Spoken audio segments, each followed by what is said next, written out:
6 people were shot at the Little Earth housing complex. We are by the Little Earth community. Minneapolis police are searching for the person who shot and killed a 20-year-old man and an 8-month-old baby.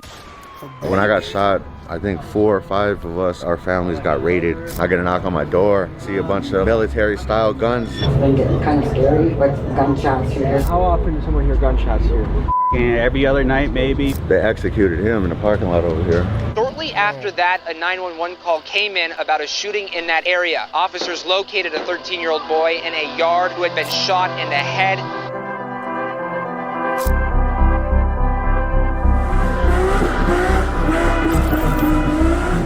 Be little ass motherfuckers with like guns and shit, like 12, 11 years old and shit, running around with guns and shit.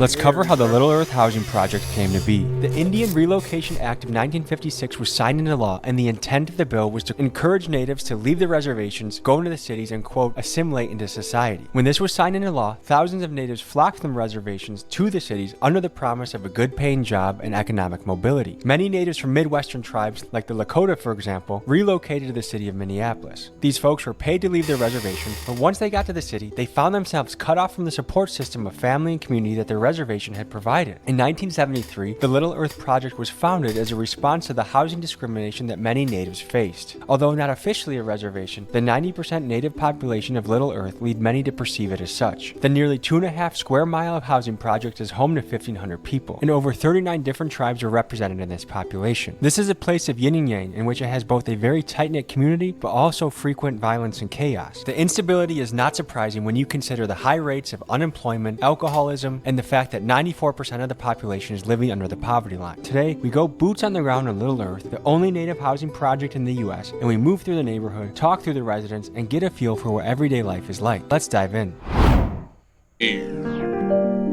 More money, more problems, but bitch, I ain't tripping cause I want it all. My head has been robbing, my head has been trapping, trying to get the shit off.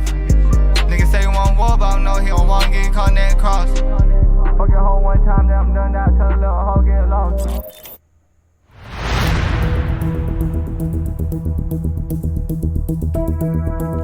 They ain't been in Minneapolis? That's why it's crazy. Tommy. Great, how you doing? Nice to meet you, man. How are you? Doing good, bro. Hey, what's up, brother? What's up, y'all? Nice to meet you, bro. Nice to meet you, too. Bro, I've been waiting for, opportunities to spotlight my neighborhood here, bro. It's one of a kind, bro. It's unique, you know what I mean? It's one of a kind in the country. The only indigenous based Section 8 housing in the United States. I grew up right here in this second house right here. It's quite the experience here, bro. You get a little bit of everything. It didn't always look like this either. There was these fences and stuff weren't up always, but as crime got worse and stuff, they put them up. Police are reporting a 13-year-old boy was shot in the head last night. 6 people were shot at the Little Earth housing complex. Police tell us the shooting happened during a fight. Minneapolis police are investigating a shooting that left 1 man dead and a juvenile wounded of the 2400 block of Whoiscam Place. That was about 12:20 this morning.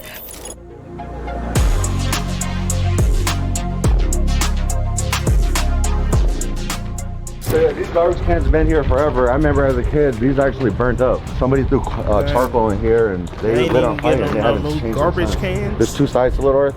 There's 7 clusters here. This is cluster 1 right here. Hey, bro, I'm gonna tell y'all one thing that I learned growing up in the hood, bro. They don't really care. Yeah. It could be snow everywhere.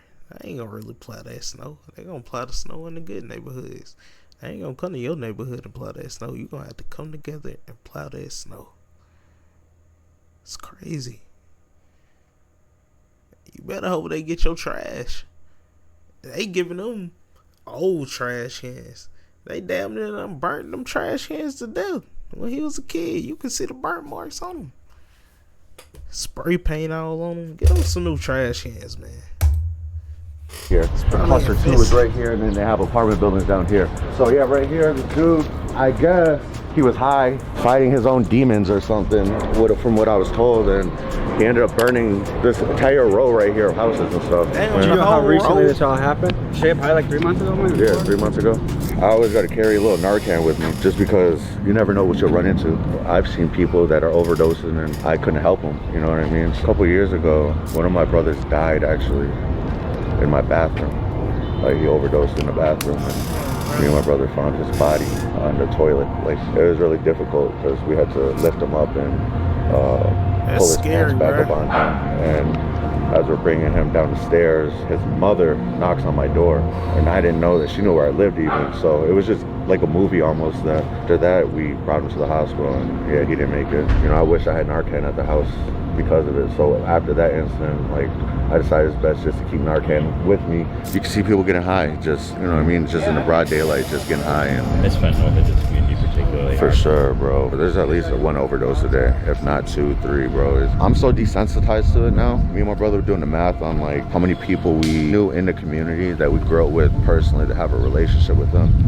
And we think we're in a closer range to 65 to 70 people that we know personally had a relationship with that have passed away and are no longer with us anymore.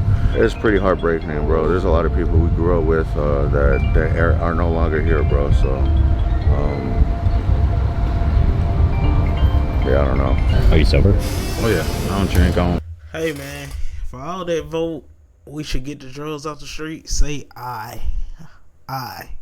Look, I partake in the marijuana, so I can't really tell the people that do drugs don't do drugs. I can just say let's vote to get the drugs off the street. That's what we need to do.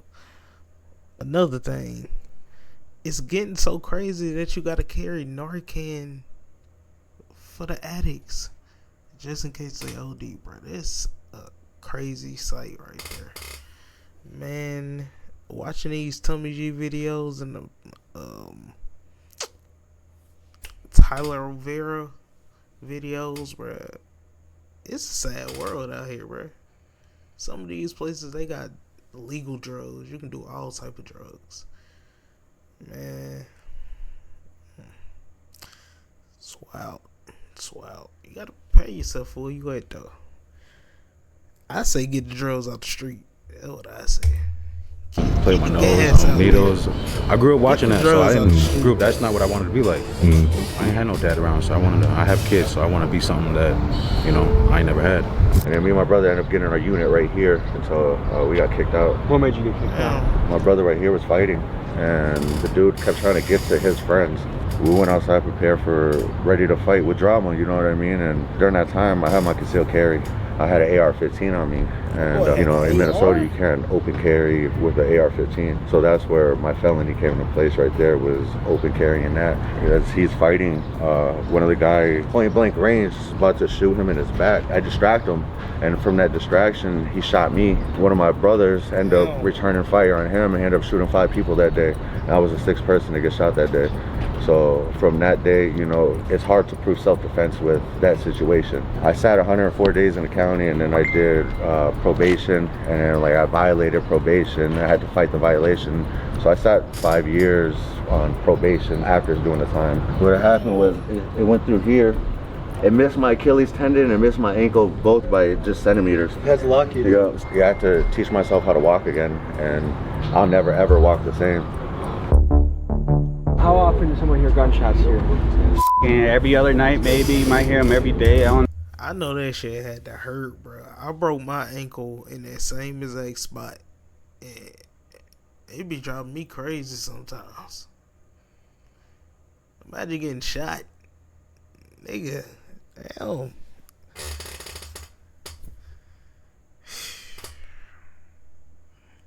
Y'all be safe over there in Minneapolis. It's crazy over there, right? My boy got shot in that ankle. No, really. Like if you're outside, you'll hear someone like shooting, or someone probably testing out their gun or some shit. Testing it out. Yeah, they do that shit a lot. Did you see the church window over there? Yeah. That's nuts to shoot the church window. How many They people done here shot are just up kind of the like, church? they just keep their head down, do their 9 to 5, do their thing? Probably about 90% of them. Then they like the other 10% is probably all their kids. The that are troublemakers. doing- Yeah, hell yeah. And be little ass motherfuckers with like guns and shit, like 12, 11 years old and shit, running around with guns and shit. I ain't gonna lie to y'all. I see a 12-year-old, 11-year-old with a gun, I'm going back in the house. I ain't got time for that. Hell nah. You not about to shoot me, you young thug. I will call the police. That's crazy. Give me a little blackout. I'm just a great grandma. I stay at home. I'm raising her. I gotta get me one. I've had her all this time. I'll probably have her till she's 18. Come on, Victoria. Grandma Rose was kind enough to invite us into her house as she was making lunch for her great-grandkids. I always enjoy talking with the elders of the community, and here's what she had to say. How long have you lived in Little Earth? Okay, when I first started coming to Spain, my daughter lived on the corner end here. She was here for like about 12 years. I had stayed with her for probably a little over a couple of years, and then I got my own place and I lived over at Phillips Towers. And then Little Earth gave me a call and said they had a place open for me. Oh, so you're gonna get on a waiting list to make it to Little Earth? Yeah, it takes almost 5 years, I think, to get in here. And what was it like getting that? God damn. Imagine being on the waiting list for 5 years just to get into an apartment for Little Earth. Damn, cancel my reservation. I'm gonna find me an apartment in the next 2 months. 5 years? What if I got, nigga, I might have a house or something. 5? Shit. We gonna be on a long wait. Little Rock, count y'all days, nigga. Y'all ain't shit. Why y'all making them people wait? Why y'all making Auntie Rose right here wait 5 years just to get into the apartment, man? Call that you got in. I was so happy because really feel a lot more safer here with the people. They really watch out for the elders and stuff. I was like in my 50s when I moved in here. I'm almost 70 now. Little Earth is a unique spot, right? There's nowhere like this in the country. Yeah, we have a lot of different tribes here. What tribe do you trace yourself to? I'm from Grand Portage. Like a couple of my grandsons were involved in the basketball teams here at Little Earth. And yeah, they got some pretty good programs here for the youth. But I pretty much stick to myself around here because, I mean, just lately it just seems like it's been getting kind of scary with gunshots here, gunshots every now and then and stuff. And it gets pretty close. And I worry about my great-granddaughter and stuff. I mean, because just a couple years ago, a little girl got shot. I mean, it was by accident, but it gets kind of scary with that. Do you wish there were stricter gun laws? Yes, definitely. There's too many young kids with that, you know, I mean, with the teenagers stealing the, you know, basically from what I heard on the news, the Kias and I don't know what other kind of car, that's pretty typical of that. And they're just getting like a slap on the wrist with the law. Like, what should be the punishment for a kid if they steal? What I think, when I grew up, I was a teenager, got in trouble. If you got in trouble, they sent you away. They had the county home school. They had the St. Paul Children's Home. They had Red Wing for the boys. They had Totem Town for the boys. And you know, and then they had Sac Center. I mean, for juveniles, a few. I done told y'all plenty of times, you want to get them kids out the street, get them some community, like get them basketball court, get them some type of like activities to do, get them something fun to do, bro. Don't give them the streets.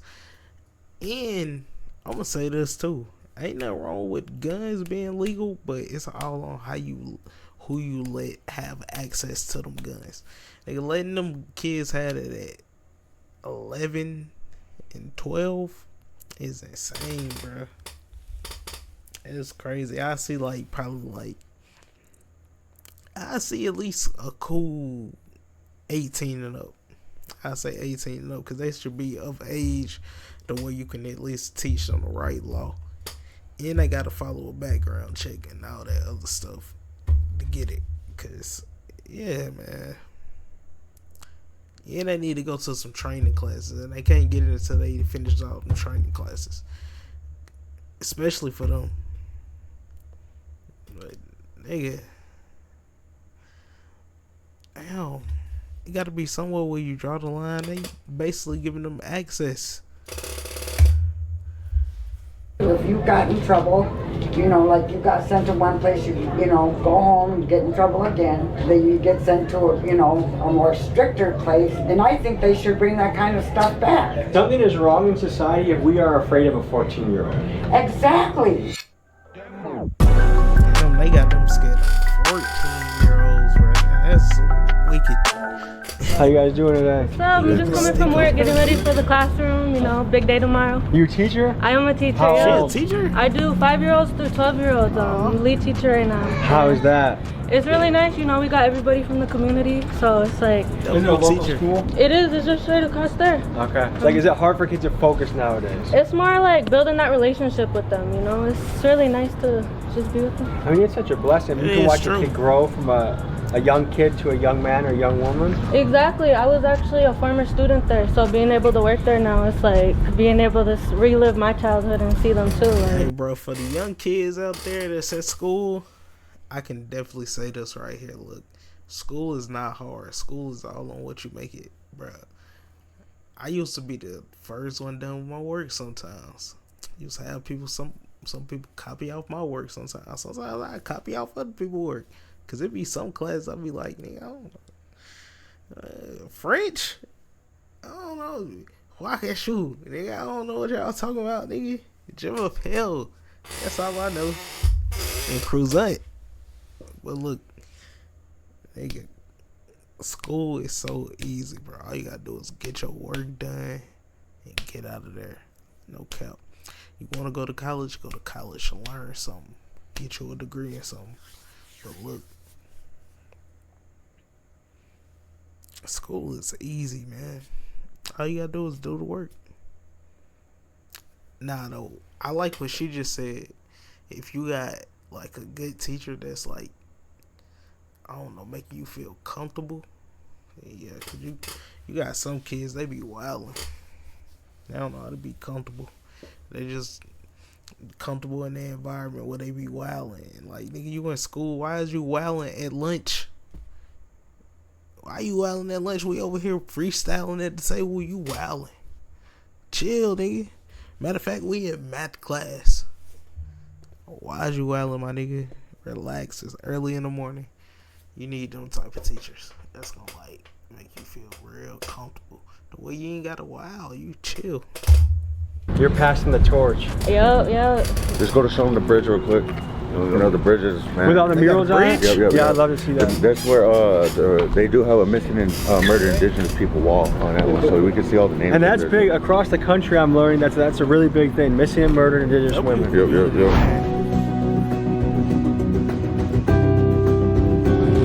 So right here, this is the Lear office right here. This is where like they keep the statistics over here. They got like college people to help sign up for college over here. This is the Boys and Girls Club over here too, so that's where the youth go during either summer or daytime and stuff. Both do you places. feel like there's enough for youth to do around here? There is, bro. There's definitely enough to do as long as kids are willing to go to it, or you know, so it's there if they want it. Enough. Yeah, if it's interesting enough for the kids, then yeah. So yeah, I don't know when they got when they put these. This like, you can't even use this anymore. So yeah, you can't. They people get high right here, bro. This is where you get high at, bro. Like you're rolling up or it's still getting high. But yeah, this is the spot that they're using to get high at. So right no here. one can even use this bridge anymore. Not no more. You can walk the long way. We can see the roof part. I think there's a camera under one of these walls on like the second floor up here. And then on one over here too. On the other side of the street, there's cameras facing it. And then is there still a camera under it? Or they had one under one of these? I'm not sure. But basically, it's ran under CCTV, bro. He used to work dispatch. Yeah, yep. You've seen somebody we grew up with get murdered. Like literally, like. So I just went into work that night actually, and eventually finding out, seeing what happened, and it was unfortunate. You know, somebody got murdered on the other side of the street by these apartments. I never seen someone take death like that. They knew he was gonna die. Yeah, you could. And he just sat down and. And they point blank executed him. Yeah, basically, yeah. But if I'm being honest, he really accepted death, and you know that was crazy. That was happened in 2018. That was like March 24th. How long did you do that job for? I was only dispatcher there for about maybe a month. You couldn't take it anymore after that? It wasn't that. They stopped. They told me I couldn't work there no more because when he got shot, they just didn't want me to be like behind the cameras, thinking that I'm gonna inside man. Yeah. It's just from across the other side of the bridge where the mural's at, and then like the basketball court shit. A consistent theme we're hearing at Little Earth, and you'll hear at reservations overall around the country, is one of street violence and incarceration. Let's look at the numbers. In Minnesota, natives are 1% of the general population, but make up 10% of the prison population. Nationwide, Native Americans are incarcerated at a 38% higher rate than the national average. And some might ask why? Well, poverty, alcohol and drug addiction, unemployment, and generational trauma is a recipe for frequent violence. The real question is, how do we change course and break the cycle so we can see young men in particular living good, productive lives and making a positive impact on their community? You tell me. So, you just got out. How long did you serve? 9 years. That's a long time. Yeah, 9 years. I got when I was 18, came home when I was 27. What'd you go away for? Shit, buddy. What did that experience teach you? Shit, man. Life's too short. What's the plan now? Shit, man, I'm trying to stay out of jail. Really do it, stay out. W citizen. I'm going back. I'm not trying to go back, you know. I guess, are you trying to get a paper job? Or are you gonna try and just keep it low key in the streets, or what's your plan from there? Yeah, I ain't even got it all figured out right now. I ain't gonna lie to you. I'm taking it one day at a time. The good thing though, you still are very young. I'm young too, and you can write a new chapter. You know what I mean? And one chapter. Hey, bro, to the young youth out there, I'm gonna follow after what Tommy G just said. I'm sorry for the squeaky chair. We're gonna upgrade this thing. I don't know when. Sometime when. Don't worry about that. Look, I feel what Tommy G saying. Cause look, you got one life, and I feel what he was saying. You got one life. Even if you do something wrong, you got a lot of chances to make right by yourself. And you got a couple chances where you might lose some things, you might lose some people upon like trying to fix yourself. But look, always know you still gonna fix yourself as long as you got you and you got God. If you believe in God or whatever the case may be, whatever you believe in, you're straight, you're cool. Just keep vibing in life. But always remember, whatever choices that you make is on you. I like that he got out of jail though and he changed his life though, cause that's a wild situation. Boy said he was in there for 9 years. I can't do a day. I need to go home. It can look very different from the neck. Well, I know you said you're trying to get out of here, so. I appreciate you sharing your story. That's why I stopped on some other shit. Thank you, man. Thank you. Yeah, I saw his eyes looking around. Man. Are things hot right now? No. Okay. It's just, bro, being in this neighborhood, bro, it's just, you know, he's hasn't been here 9 years, you know what I mean? You don't and he's know. Institutionalized. Yeah, that's his, yeah, bro, exactly. That's institutionalized, bro. For being gone 9 years, I can only imagine what he's feeling after that. He's less than a week out, right? 4 days, I believe, yeah. So he's just, things are, like he's in a big adjustment period. Yeah, definitely. Yeah. 9 years is a long time. Yeah, a long time, bro. Shit. Dude. Yeah. A week in jail.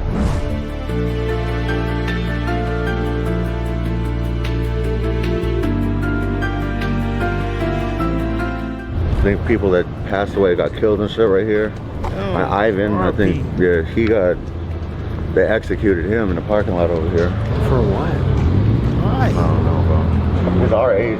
Yeah, he's our age, so I'm 27, so when that happened, like 22, 2000, so shit. You're 22? Almost? Oh yeah, he was 22. You know, it's just sad though, regardless, you know what I mean? Like, these are the people I grew up with, literally, you know, and you know, it's one of the names that I added, you know, let you know that, was it 65, 70 people that we know that passed away? Yeah, we've got a list. Yeah. 65 to 70? Yeah. Just in this little community. Yeah, we've had, it's not that we just, like, that their name is this. It's not that, just that. It's like people that we've had a relationship with at some point, that we knew, that we were, like, talked to and close with at some point. Yeah, like. So how many people would you say are success stories out of 10? It's hard to answer. What success is? Yeah, you know what I mean? What would they consider success? I would say out of 1 to 10, probably 2, 3. If we're lucky, 3 people. Being alive, even being alive is successful at this point. You know what I mean? So a lot of people are like, oh, you got to make it out the hood. Is that an attitude here? Like you got to make it out of Little Earth, or is it a place that you want to stay and grow over? You would want to try to get out of here. I mean, I don't look at this as like all right, I'm settling down. This is it. You know what I mean? We're poor here, so we're used to subsidized housing. Why would we give up paying no rent or $50 rent to go to fair market rent and go struggle somewhere else when we could just pay little to nothing and stack up and, you know, be good in the hood? You know what I mean? Like, is Section 8 a gift or a curse? both. It's a gift if you use it the right way. You know what I mean? You're able to stack your money up, do what you need to do for your family, and use this help and get out. But it's a curse because you get so comfortable and used to living like that. It gets to be a cycle and it doesn't stop. And then it starts from, you know, drinking and then just experimenting with other drugs and shit. You know, seeing how open drug use is here, that these kids are so exposed to it and they think it's right. They're used to it. There's kids 10, 11 years old getting high off Fetty now, you know what I mean? And that shit, 10 years old? yeah, bro, it's sad. Even younger than that, bro. But yeah, bro, just like if you look around, bro, there's needles everywhere, bro. There's needle caps, bro, needles. Shit. If you look in there, there's some all up in there. Would you classify yourself as an OG? OG. I can tell, you got the style. Each generation that goes on, culture slips away. Yep. Like, I'm Polish, but I've retained no Polish heritage. Do you feel like it's slipping away in the native community too? In some areas, but there's a lot of there's a lot of community members out here keeping it strong and all that shit. Brass knucks, dog. For fun. It's OG. You mentioned going to the Indian town? Yeah. Is Indian still something someone can say, or is that like a slur, or how does that work? So, bro, me personally, bro, how I feel about it, I don't like to be called Indian, bro. You know what I mean? I don't like to be called Indian because Indians are from India, bro. Christopher Columbus, he was set to go to India, bro. He came here, discovered us, and called us Indians, bro. We're Native American. So he got his compass wrong a little bit? Basically, yeah. How could Christopher Columbus mess up this bad? Well, let's give you an interesting slice of history. Imagine this for a moment. You are an explorer, and you are at sea with nothing but a crude compass, a pencil, and some references your sailor friend Pierre had drunkenly told you at a bar. And now you're on a wooden boat surrounded by ocean everywhere you look. Maps at this time were so wildly inaccurate that oftentimes people had no idea where they were. When Christopher Columbus got to America, he thought he was in India. Hence why he called people Indians. Another example is explorer Jean Nicolet. He thought he was sailing a new path to China, so when he clambered to land to greet the natives, he wore a Chinese robe and shot 2 pistols in the air to impress them. Where he actually landed was Green Bay, Wisconsin, where the Ho-Chunk tribe resides. And the sea he thought he was navigating was Lake Michigan. Other ancient maps you'll find had locations where cyclops or multi-headed creatures stayed. Ancient exploration was really a wild era of history. That happened right there in that parking lot.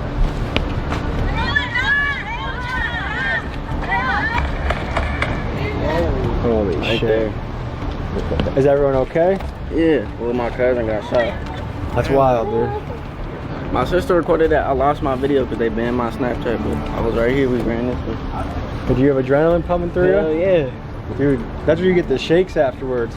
But yeah, he got shot. He ran over there. We went and picked him up. I'm holding him, hands full of blood and shit, bring him to the hospital. And yeah, cops took us to question us and shit. I ain't gonna lie, I got actually shot before too. It wasn't even on no other shit. It was motherfuckers just chilling at a kickback, running around with guns too much. Shit, and I'm talking to somebody, I'm not even, my shit up everything. Next thing I just hear a boom. I look around, make sure everybody else good. I bet.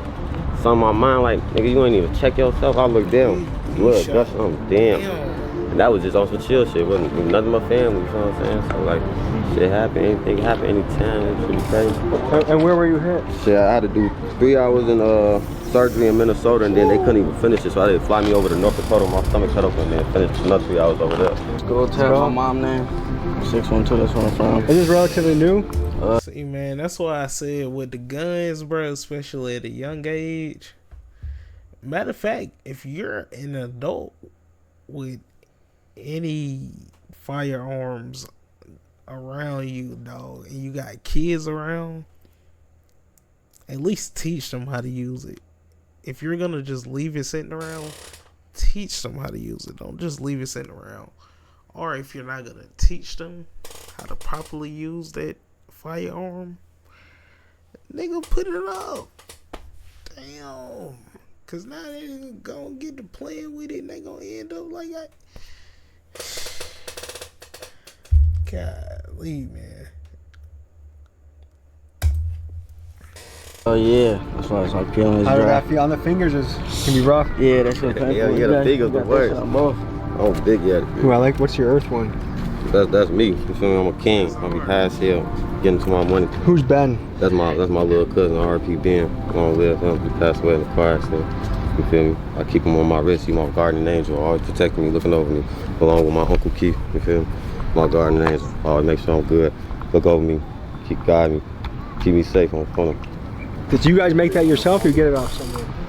Yeah, a lot of our big brothers and stuff make them in the joint because they don't got a lot of stuff and resources to keep them busy while they locked up and stuff. Oh, so they made that when they're locked up? Yeah, they make these when they locked up, keep them focused, keep them out of trouble, keep them busy and everything, so they ain't getting in trouble. Everything they send out to us. This looks like a newer section of the. Do you know when this was built at all? Yeah. Years ago. Yeah, it's newer than the other part, but it's been for years now though. So like, I ain't gonna lie, bro. Being here, bro, we kind of feels like being in like jail or prison, bro. Like we're behind these walls, we're behind these fences, bro. We got these cameras and shit looking at us and shit. You know what I mean? Where's that on top of the roof? That's a gun spotter right there, bro. We got gun spotters on all these buildings, bro. All these cars. Yep. The shot spotters. Yep. You within 70 meters of where a gunshot goes off, it can tell. And because he's a sketchy white, I trust every word he's saying right now. Well, my incident that happened with me and shit, I was shot, so I had to run from that parking lot we were just in. Had to hop these fences over here, run, get up here, jump down from this ledge right here, and mind you, I have a bullet on my foot, you know what I mean, just shot.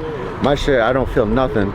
I'm just running, and then they found a bloody footprint from over there. Oh, look at that needle cap right there.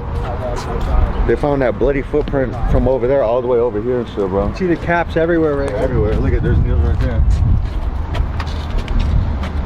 Dude, fentanyl is ruining a lot of cities in this country right now. Yeah, bro, it's, you know how people smoke cigarettes? Yeah. Like, just open, you could smoke a cigarette. People are doing drugs and shooting up right in the open and shit. This is a big homeless camp over here. This was huge. Right in here? It was all through here. So now they just fenced it off so no one can use it? Yeah. Growing up like that, they finally got people to stop sleeping there. And they do what they call, they evict the homeless, you know what I mean? They go do evictions and stuff and they... What do you think about that? I think it's, I honestly, I get why they want to keep people from certain, not even that it's certain areas, but they just want to keep people from contaminating the ground. They want people to not be afraid to walk across the street. They don't want kids or adults, anyone for that matter, to step on needles, so they go do these evictions. I feel like anyone that gets mad about the homeless getting cleared out just haven't had them live by them before. They haven't, right. My friends from Little Earth wanted to show me the impact of fentanyl in their community, so they walked me past the tent city that has been accumulating in the area. But one thing I was aware of is that Little Earth was beefing with the Somalis just on the other side of the street, and I knew I had active members from Little Earth walking with me at that moment. And just the day before, I had met with the active Somali members of the other side. So that was my motivation for not wanting to stop and casually observe the scene, and instead walk quickly without asking very many questions. I hope you understand. For the last half of the journey, we're coming to the high school. So what are we walking up to? We're walking up to the high school in the neighborhood. This is center. This is where everything goes down. No, I'm just saying. What I really want to show is our wall. Outside and inside. Protect our sisters for the MMIW. A lot of that goes down in our community. It affects our sisters, our cousins, our aunties, some people so close to us. And these are some of the many few names that victims of that, Overall, center's a really nice place to be, It's lack of resources, I could say, in our community, but, when you really sit down with them, they do have big dreams. Some of them want to be a psychologist, and you'd never think that. It's like more judgment around. Our school's just been thriving lately, I could say. It's been a change. You guys got any GoFundMe for the garden? No. Can you make one? We could do that, yeah. That would be what's up. I'm going to put the link to the GoFundMe in the description. You want to help grow a community garden for the kids? For the kids, for the families, we want to be able to bring food home and be able to cook with natural ingredients. That's what this is all about, the community, the children, the females, protecting, keeping everybody safe, bringing everybody up together. So we can all be one big happy family, build off each other. I dig it. So on that note, hey, if you want to bless the GoFundMe, please do. Link is in the description. Let's send some blessings this way, and I appreciate you guys joining me. See you next week. Peace.